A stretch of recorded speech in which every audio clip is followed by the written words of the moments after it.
என்ன யார் தங்கச்சி எவன் விரும்புறது? அதுக்கெல்லாம் ஒரு தகுதி தாராதெல்லாம் வேண்டாம்.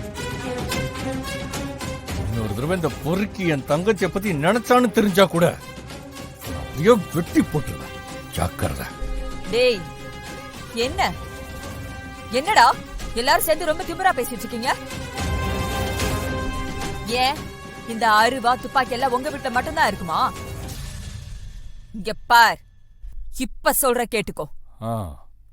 நீயும் அம்பலமும் உன் தங்கச்சிய உன் மாமா மகனுக்கு கட்டி கொடுக்க போறதா நினைக்கிறீங்கல்ல? அந்த கல்யாணம் நடக்கவே நடக்காதுரா. அத நடத்த இந்த மணிமேகலை விடவும் மாட்டா. எல்லாம் எங்களுக்கு ஒரு மண்ணும் கிடையாது. அதனால எங்களை ஒண்ணும் பண்ணவும் முடியாது.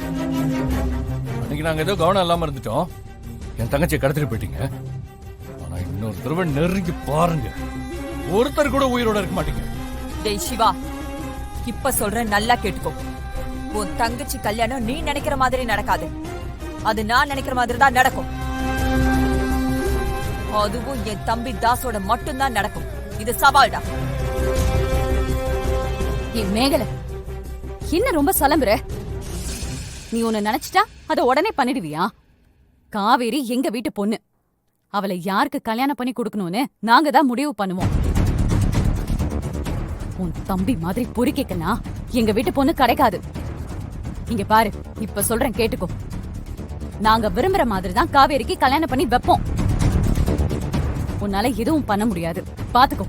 ஏய் துளசி, எல்லா விஷயத்திலையும் நீ மட்டும் ஜெயிச்சதா நினைக்காத.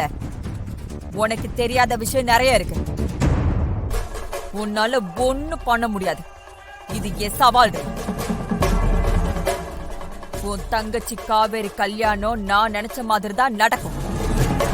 திரும்ப திரும்ப சொல்றேன், நீங்க நினைச்ச மாதிரி கண்டிப்பா நடக்காது. அப்படி நடக்குதான்னு பாத்துடலாம். போ.